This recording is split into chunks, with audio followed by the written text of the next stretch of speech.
Hello guys, आप सभी को मैं स्वागत करता हूं अपने यूट्यूब चैनल वीडी इंस्टीट्यूट पे।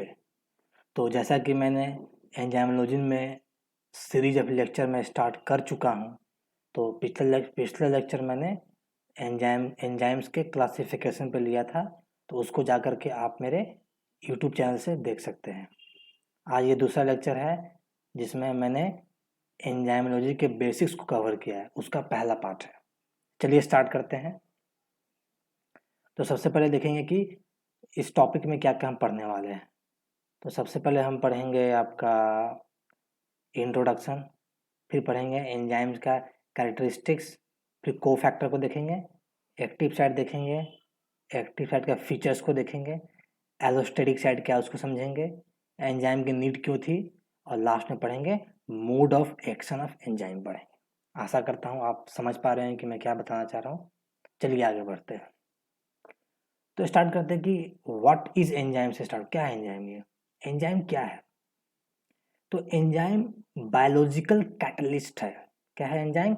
बायोलॉजिकल कैटलिस्ट है। कैटलिस्ट का मतलब होता है agent speeding of the reaction. Reaction को गति को बढ़ाना है। जो रिएक्शन बिना एंजाइम के घंटों 2 घंटा में कंप्लीट हो सकता है, उसमें जब एंजाइम डाल देंगे आप तो क्या होगा, उसकी गति बढ़ जाएगी। वो 1 घंटा के बजाय आधा घंटा या 10 सेकेंड या 15 सेकेंड में वो रिएक्शन कंप्लीट हो जाता है। दूसरा पॉइंट है कि ये केमिकल रिएक्शंस का रेट को बढ़ा देता है। रेट जैसे कि मान लेते हैं, ये समझते रेट रेट ऑफ रिएक्शन क्या होता है। एंजाइम ई प्लस सबस्ट्रेट, एक फॉरवर्ड जा रहा रेट जैसे K1 रेट, तो इससे बना ES। ये ES वापस टूट भी तो सकता है, इसको बोलते हैं K-1। तो इस K1 और K-1 क्या है? This is the rate of reaction. इसके रेट को ये ऑल्टर करता है, यानी बढ़ा भी सकता है घटा भी सकता है, but most of the time enzyme बढ़ाता ही है। ठीक है। It do not suffer any overall change. कहने का मतलब ये है कि जब एंजाइम रिएक्शन में पार्टिसिपेट करेगा तो ड्यूरिंग द रिएक्शन हो सकता है कि एंजाइम ट्रांजिएंटली कुछ मोमेंट के लिए अपने शेप अपने स्ट्रक्चर को चेंज कर ले, बट ओवरऑल जब रिएक्शन कंप्लीट हो जाएगा तो एंजाइम ओवरऑल कोई भी चेंज नहीं दिखाता है और अनअल्टर्ड एंजाइम बाहर एज इट इज रह जाता है और फिर से तैयार हो जाता है नए सीरीज ऑफ रिएक्शंस को स्टार्ट करने के लिए। ठीक है। तो इस एंजाइम कैटालाइज रिएक्शन में रिएक्टेंट क्या है? रिएक्टेंट आपका सबस्ट्रेट है। ठीक है। अब देखें कि तीसरा बात है कि ये एंजाइम जो होता है हमेशा कैरेक्टर में स्पेसिफिक होता है। स्पेसिफिक का मतलब होता है कि अगर A1 एंजाइम है तो इसके लिए E1 एंजाइम होगा। अगर कोई A1 सबस्ट्रेट है तो E1 एंजाइम होगा, और A2 सबस्ट्रेट इस पर E2 एंजाइम आएगा, E1 एंजाइम नहीं आएगा। इसलिए एंजाइम स्पेसिफिक होता है अपने किसी सबस्ट्रेट के लिए, कि एक सिंगल दिए गए सबस्ट्रेट के लिए एक सिंगल एंजाइम ही उस पर काम करता है। ठीक है। आशा करता हूँ आप समझ पा रहे होंगे। आगे बढ़ते हैं। अब देखते हैं कि कैरेक्टर क्या क्या है, क्या क्या गुण होता है, कौन कौन से गुण पाए जाते हैं, कैरेक्टर्स क्या है एंजाइम का। सबसे पहला character, nearly all known enzymes are proteins. अभी तक जितने एंजाइम पढ़े गए हैं सब के सब एंजाइम्स प्रोटीन है, बट एक एक्सेप्शन है राइबोजाइम, जो कि एक आरएनए मॉलिक्यूल। राइबोजाइम्स क्या है? आरएनए मॉलिक्यूल्स है, और ये आरएनए मॉलिक्यूल्स है, इसलिए ये एंजाइम प्रोटीन नहीं हुआ। इसलिए स्टेटमेंट ये सही है कि ऑल एंजाइम्स आर प्रोटीन्स। ठीक है। Not all enzymes are protein. कुछ एंजाइम्स प्रोटीन होते हैं, क्योंकि मोस्ट ऑफ द क्योंकि कुछ ऐसे एंजाइम्स जैसे राइबोजाइम एंजाइम है जो कि क्या है आपका आरएनए मॉलिक्यूल्स है, लेकिन फिर भी एंजाइम की तरह काम ये करता है। आशा करता हूँ समझ पा रहे होंगे। एक सबसे इंपॉर्टेंट कंसेप्ट है कि एंजाइम सिर्फ रिएक्शंस के रेट को ऑल्टर करता है, रिएक्शन इक्विलिब्रियम को चेंज नहीं करता है। आगे जब आपको हम पढ़ाएंगे काइनेटिक्स में तो बताएंगे कि रिएक्शन इक्विलिब्रियम होता क्या है। अभी आप समझ लीजिए कि मान लेते कि एंजाइम ई था, सबस्ट्रेट से रिएक्शंस किया तो ES कॉम्प्लेक्स बना, ये ES टूटा तो क्या बना? एंजाइम प्लस प्रोडक्ट बन गया। इसका रेट ऑफ रिएक्शन यहाँ K1 है। यहीं पर कहीं ना कहीं एक K इक्विलिब्रियम होगा। तो इस ये जो रिएक्शन इक्विलिब्रियम है, इस इक्विलिब्रियम को हमारा एंजाइम टच नहीं करता है, इसको ऑल्टर नहीं करता है, सिर्फ इस K1 रेट ऑफ रिएक्शंस को ऑल्टर करता है। यह दिमाग में बैठा लीजिए आप। आशा करता हूँ आप समझ पा रहे होंगे। तीसरा पॉइंट है कि एंजाइम के पास स्ट्रॉन्ग कैटालिटिक पावर होता है और यह स्पेसिफिसिटी भी दिखाता है। तो पिछले स्लाइड में बताया था यह स्पेसिफिक है, क्यों? क्योंकि एक पर्टिकुलर एंजाइम एक पर्टिकुलर सबस्ट्रेट के साथ ही रिएक्शंस करता है। इसकी कैटालिटिक पावर काफ़ी ज़्यादा होती है, इसीलिए एंजाइम का इवन स्मॉल कंसंट्रेशन, इवन 1 नैनोमोल या 1 मिलीमोल कंसंट्रेशन of एंजाइम काफ़ी ज़्यादा रिएक्टिव होता है, क्योंकि इसकी कैटालिटिक पावर काफ़ी ज़्यादा है। ठीक है, आशा करता हूँ आप समझ पा रहे होंगे। चौथा पॉइंट है कि एंजाइम एंजाइम जो सबस्ट्रेट की कैटालिसिस करता है वह एंजाइम पर कहाँ होता है? तो वह एंजाइम पर एक पर्टिकुलर साइट है जिसको हम एक्टिव साइट कहते हैं, वहीं पर सबस्ट्रेट बाइंड होकर के उसकी कैटालिसिस होती है। आशा करता हूँ आप समझ पा रहे होंगे। आगे बढ़ते हैं हम लोग। ये मैंने ब्लैंक पे रखा समझाने के लिए, मैं तो पहले ही आपको पिछले स्लाइड में समझा चुका हूँ। कैरेक्टरिस्टिक्स की बात करें, कैरेक्टर्स, अब भी कैरेक्टर कंटिन्यू कर रहा हूँ मैं, इसमें और कुछ बताना है। जैसे कि देखिए मैं आपको बताता हूँ, यहाँ पर ये एंजाइम है, सबस्ट्रेट रिएक्शंस किया तो बना एंजाइम सबस्ट्रेट कॉम्प्लेक्स, फिर टूटेगा तो एंजाइम प्लस प्रोडक्ट बनेगा। ये जो ES बना है इसको बोलते हैं एंजाइम सबस्ट्रेट कॉम्प्लेक्स कहते हैं। ठीक है, इसी एंजाइम सबस्ट्रेट कॉम्प्लेक्स में हमारा ट्रांजिशन स्टेट बनता है। क्या बनता है? ट्रांजिशन स्टेट बनता है। तो ये ट्रांजिशन स्टेट ऐसा है कि मान लेते कि हमारा ये सबस्ट्रेट है, यहाँ एक बॉन्ड है, यहाँ एक बॉन्ड है और यहाँ एक बॉन्ड है। तो जब ये एंजाइम के साथ बाइंड रहता है, ये एंजाइम के साथ जब बाइंड रहता है तो इस ट्रांजिशन स्टेट में कुछ बॉन्ड ऐसे टूटते हैं, या कुछ पुराने बॉन्ड टूटेंगे या कुछ नए बॉन्डों का निर्माण होता है। ठीक है, तो ये जो ट्रांजिशन स्टेट होता है ये काफ़ी ज़्यादा हाई एनर्जेटिक स्टेट का होता है। तो जब एंजाइम इससे बाइंड करेगा तो इस ट्रांजिशन स्टेट के एनर्जी को लोअर डाउन करेगा। कैसे? तो इस ट्रांजिशन स्टेट को ये स्टेबलाइज कर देता है। कैसे स्टेबलाइज करेगा? तो एंजाइम सबस्ट्रेट जब आपस में इंटरेक्ट करेंगे तो ये इंटरेक्शन जितना स्ट्रांग होगा ट्रांजिशन स्टेट उतना ज़्यादा स्टेबलाइज हो जाएगा, और जितना ज़्यादा ट्रांजिशन स्टेट स्टेबलाइज होगा एनर्जी और वहाँ से निकलता चला जाता है। तो जितना कम एनर्जी उसमें रहेगा उसकी स्टेबिलिटी उतना ही बढ़ जाएगी। आशा करता हूँ आप समझ पा रहे होंगे। अगर कैटालिटिक पावर की बात करें तो एंजाइम चूंकि प्रोटीन है, मोस्ट ऑफ एंजाइम प्रोटीन है, तो प्रोटीन की ही मैं यहाँ बात कर रहा हूँ। तो उसका प्राइमरी स्ट्रक्चर, सेकेंडरी, टर्शियरी और क्वाटरनरी स्ट्रक्चर आप पढ़ेंगे प्रोटीन में कि प्रोटीन का 4 लेवल का स्ट्रक्चर होता है, primary, secondary, tertiary and quaternary. ये चारों लेवल का स्ट्रक्चर काफ़ी इंपॉर्टेंट होता है एंजाइम के कैटालिसिस के लिए। इसमें से कोई भी स्ट्रक्चर अगर लॉस हुआ तो एंजाइम अपने कैटालिसिस को लॉस कर देगा। आशा करता हूँ आप समझ पा रहे होंगे। आगे बढ़ते हैं हम लोग। कुछ ऐसे एंजाइम्स हैं जो कि कोवलेंटली मॉडिफाई हो जाते हैं। आगे आपको हम बताएंगे कि एंजाइम को जब आप रेगुलेट करोगे ना तो एंजाइम के रेगुलेशन के समय में कुछ ऐसे कोवलेंट मॉडिफिकेशन हो जाते हैं, जैसे कि फास्फोराइलेशन, मिथाइलेशन, इस तरीके के बहुत सारे कोवलेंट मॉडिफिकेशन ये जरूरी होता है एंजाइम के एक्टिविटी को रेगुलेट करने के लिए। वो हम पढ़ेंगे एंजाइम रेगुलेशंस में। आशा करता हूँ आप समझ पा रहे होंगे। आगे बढ़ते हैं हम लोग।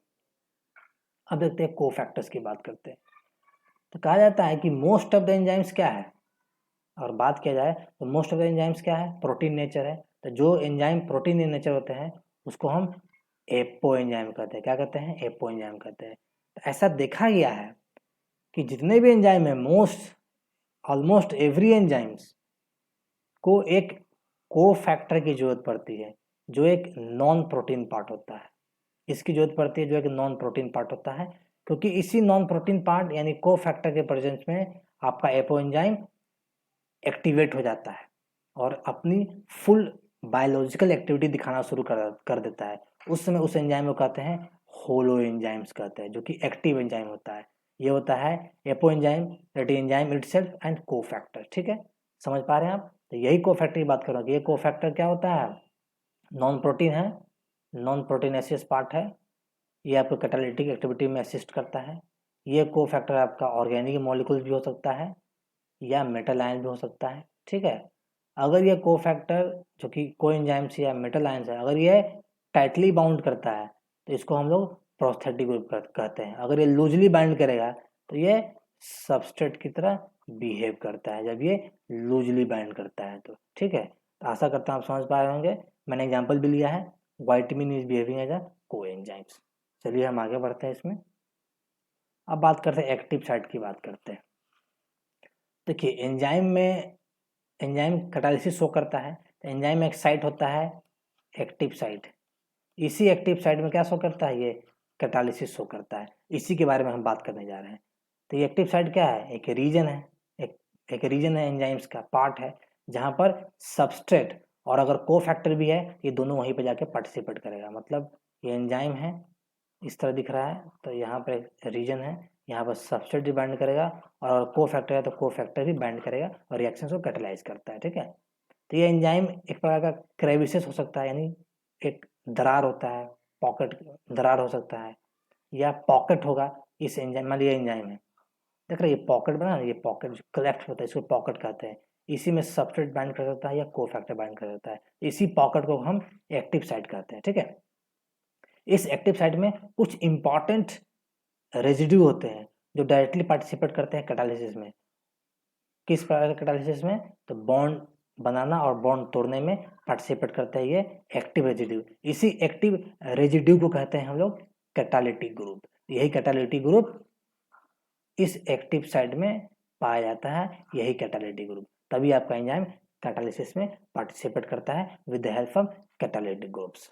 आशा करता हूँ आप समझ पाए होंगे। आगे बढ़ते हैं हम लोग फीचर्स की बात करते हैं, यानी एक्टिव साइट में कौन कौन सा गुण होना चाहिए। कोई भी पॉकेट या कोई भी क्रिप्सेस तो एक्टिव साइट की तरह बिहेव नहीं कर सकता है, तो कुछ कॉमन फीचर्स होना चाहिए। तो पहला जो सबसे इंपॉर्टेंट फीचर्स क्या है कि एक्टिव साइट छोटे से टोटल एंजाइम का छोटा सा स्पेस को आपका एक्टिव साइट पार्टिसिपेट करता है। मान लेते हैं ये टोटल एंजाइम्स है, ठीक है, इस मान एंजाइम आपका 100% है, इस 100% में से मात्र 10% जो स्पेस हुआ हुआ आपका एक्टिव साइट ऑक्युपाई करता है। ठीक है, यही कहना चाह रहे हैं।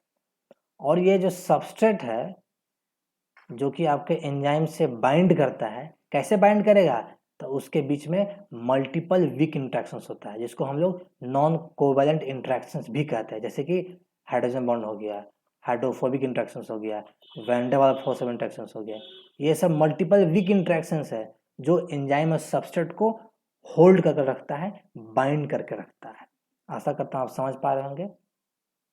और कोई भी एंजाइम कोई भी सबस्ट्रेट किसी स्पेसिफिक एंजाइम के साथ ही बाइंड करता है, तो वह स्पेसिफिसिटी कहाँ से आता है, तो वह स्पेसिफिसिटी डिपेंड करता है एटम्स का अरेंजमेंट इस एंजाइम के एक्टिव साइट में। अभी आपको बताया था ना कि इसके एक्टिव साइट में क्या होता है, कैटालिटिक ग्रुप होता है, तो बहुत सारे कैटालिटिक ग्रुप हो सकते हैं, तो उसी कैटालिटिक ग्रुप का इस एक्टिव साइट में कैसा अरेंजमेंट है, उसी अरेंजमेंट पर डिपेंड करता है कि आपका सबस्ट्रेट किसी एंजाइम के साथ ही बाइंड करेगा, क्योंकि उस एटम्स का अरेंजमेंट अलग अलग एंजाइम में अलग अलग होता है, इसलिए उसकी स्पेसिफिसिटी भी बढ़ जाती है।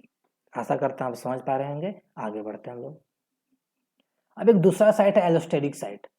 ये एलोस्टेरिक साइट सारे एंजाइम में नहीं होते, ये उसी एंजाइम में होंगे जो एंजाइम रेगुलेशन में पार्टिसिपेट करता है। जैसे कि आपने ग्लाइकोलाइसिस में पढ़ा होगा, हेक्सोकाइनेज, फॉस्फोफ्रुक्टोकाइनेज 1, ये सब रेगुलेशन में पार्टिसिपेट किया था, तो इसी में एलोस्टेरिक साइट होता है। ठीक है, तो these are the sites other than active site. मान मैं दिखाता हूँ आपको एंजाइम का एक्टिव साइट, ये एक्टिव साइट हो गया, और कहीं पर जाकर के ये एलोस्टेरिक साइट, ये एलोस्टेरिक साइट है, ये आपका एक्टिव साइट है। ठीक है, हाँ, प्रत्येक रेगुलेटरी साइट अपने स्पेसिफिक होता है अपने मॉड्यूलेटर के लिए। मॉड्यूलेटर क्या है, ये मॉड्यूलेटर इनहिबिटर भी हो सकते हैं, ये मॉड्यूलेटर एक्टिवेटर भी हो सकते हैं। तो अगर एक्टिवेटर रेगुलेटरी साइट से बाइंड करेंगे, इसकी एक्टिविटी इनहेंस हो जाएगी, और अगर ये इनहिबिटर बाइंड करेंगे तो एक्टिविटी डाउन हो जाती है। ठीक है, यही बात मैं कहना चाह रहा हूँ। और ये रिवर्सिबली बाइंड करता है। ठीक है, एग्जाम्पल मैंने लिया है एस्पार्टेट ट्रांसकार्बामोलेज एंजाइम, ये पैरामिडिन मेटाबॉलिज्म का पार्ट है, जिसमें कैटालिटिक साइड भी है और रेगुलेटरी साइड भी है। आशा करता हूँ समझ पा रहे होंगे। हम लोग आगे बढ़ते हैं। अब एंजाइम की जरूरत क्यों पड़ गई, क्यों पड़ा जरूरत है एंजाइम का, जरूरत इसलिए पड़ा क्योंकि अगर एंजाइम नहीं है किसी रिएक्शंस में तो उस रिएक्शंस को होने में घंटों लग सकता है। ऐसा भी होता है कि वो 24 घंटा लग जाए, 2 दिन हो जाए, फिर भी रिएक्शन नहीं हो रहा है। तो एंजाइम क्या आते ही क्या होता है, उस रिएक्शंस की कैटालिसिस आपका मिलियंस फैक्टर से बन जाता है, यानी मिलियंस से उसकी एंजाइम की कैटालिसिस, एंजाइम आने से मिलियंस से उस रिएक्शंस की स्पीड बढ़ जाती है। ये कारण है। एग्जांपल लेते हैं कि कार्बन डाइऑक्साइड और वाटर को जो रिएक्शंस कराते हैं तो कार्बोनिक एनहाइड्राइड के प्रेजेंस में तो कार्बोनिक एसिड बनता है। ये हमारे ब्लड में रिएक्शंस होता है। अगर यहाँ कार्बोनिक एनहाइड्राइड नहीं होता तो इस रिएक्शंस को होने में घंटों लग जाता है। लेकिन कार्बोनिक एनहाइड्राइड होने की वजह से क्या होता है कि महज 1 सेकंड में 10 के पास 6 मॉलिक्यूल ऑफ कार्बन डाइऑक्साइड इस वाटर मॉलिक्यूल से बाइंड कर सकता है। समझिए कितनी स्ट्रॉन्ग एफिशिएंसी है एंजाइम्स के आने से हो जाती है इस रिएक्शंस के। ठीक है, तो आशा करता हूँ आप समझ पा रहे हैं। आगे बढ़ते हैं हम लोग। अब आते हैं एंजाइम के एक्शन का मोड, एंजाइम काम कैसे करता है। तो एंजाइम किसी भी रिएक्शंस के रेट को ये एक्सेलरेट करता है। कैसे? तो एक्टिवेशन एनर्जी को डाउन करके। ठीक है, चलिए हम यहाँ पे एक छोटा यहाँ पे ग्राफ दिखाते हैं, वहाँ से समझा देते हैं तो समझ में आ जाएगा आपको। सॉरी ग्राफ नहीं है, कोई बात नहीं, मैं यहाँ ग्राफ आपको ड्रॉ कर देता हूँ। ये एक मैंने रिएक्शन कैनेटी से ग्राफ ड्रॉ कर रहा हूँ। वाई एक्सिस पर पोटेंशियल एनर्जी है और एक्स एक्सिस पर रिएक्शन मतलब कि रेट ऑफ रिएक्शन चल रहा है। तो एक मैं रिएक्शन कर ड्रॉ कर दिया। यहाँ पर सबस्ट्रेट है, यहाँ प्रोडक्ट है। एक और करता हूँ इसे। तो ये जो दिख रहा है ना ऊपर वाला कर्व, ये है जब एंजाइम नहीं होगा तब ये पाथवे फॉलो होता है। ये एंजाइम सबस्ट्रेट कॉम्प्लेक्स यानी ट्रांजिशन स्टेट है। जैसे ही आपने एंजाइम डाल दिया तो क्या करेगा, ये पाथवे शुरू हो जाता है। ठीक है, तो ये यहाँ एंजाइम सबस्ट्रेट कॉम्प्लेक्स है, यहाँ नहीं है। तो देखिए ये रिएक्टेंट है, तो इस रिएक्टेंट से यहाँ तक पहुँचना है। तो इस हाइट से लेकर के इस रिएक्टेंट तक इतना एनर्जी चाहिए इस बैरियर को पार करने के लिए। ये जो एनर्जी चाहिए इस बैरियर को पार करने के लिए, इसी को कहते हैं एनर्जी ऑफ एक्टिवेशन कहते हैं। ये क्या है एनर्जी ऑफ एक्टिवेशन? इस ट्रांजिशन स्टेट जो बना है, ये जो ट्रांजिशन स्टेट बनेगा हाईएस्ट पॉइंट पर, इसका एनर्जी माइनस रिएक्टेंट का एनर्जी जो ग्राउंड स्टेट में, इसके बीच का जो एनर्जी का डिफरेंस होता है इसी को कहते हैं एक्टिवेशन एनर्जी। तो इसी हाइट ऑफ एक्टिवेशन एनर्जी को जब घटाओगे ना, ये मैंने घटा करके इसको यहाँ ला दिया, तो जब इसके एनर्जी को घटा दोगे तब आपका रिएक्शन क्या होगा, एक्सेलरेट होकर के आगे बढ़ जाएगा। ठीक है, आशा करता हूँ आप समझ पा रहे होंगे। ये एक्टिवेशन एनर्जी इंटरजोनिक है क्योंकि इसको एनर्जी चाहिए, इस हाइट को रिड्यूस करने के लिए हमको एनर्जी चाहिए होता है। ये एनर्जी कहाँ से आता है, ये एनर्जी बाइंडिंग एनर्जी से जाता है। मतलब इसी एनर्जी इसी ट्रांजिशन स्टेट में जब आपका एंजाइम सबस्ट्रेट से बाइंड करेगा तो कुछ बॉन्ड टूटते हैं, कुछ बॉन्ड बनते हैं, इससे एनर्जी रिलीज होता है जिसको बाइंडिंग एनर्जी कहते हैं। इसी रिलीज एनर्जी को यूज करके हमने हाइट को यहाँ से ला करके हमने यहाँ ला दिया हाइट को। ठीक है, एक फ्रेश बना देते हैं। पहले हमारा हाइट ये था, एंजाइम जैसे डाला तो हमारा ये पाथवे बन गया। तो इतनी एनर्जी कहाँ से मिला नीचे जाने के लिए, ये आया बाइंडिंग एनर्जी से आया। आशा करता हूँ आप समझ पाए होंगे कि एंजाइम काम कैसे करता है। ठीक है, कुछ यहाँ प्रीवियस ईयर पेपर है तो इसको आप खुद सॉल्व करेंगे, इस पर मैं सॉल्यूशन लाऊंगा अलग से। तो मैं कुछ समय के लिए रुकता हूँ, इस क्वेश्चन को बनाइए, फिर मैं इसको स्किप करता हूँ स्लाइड को।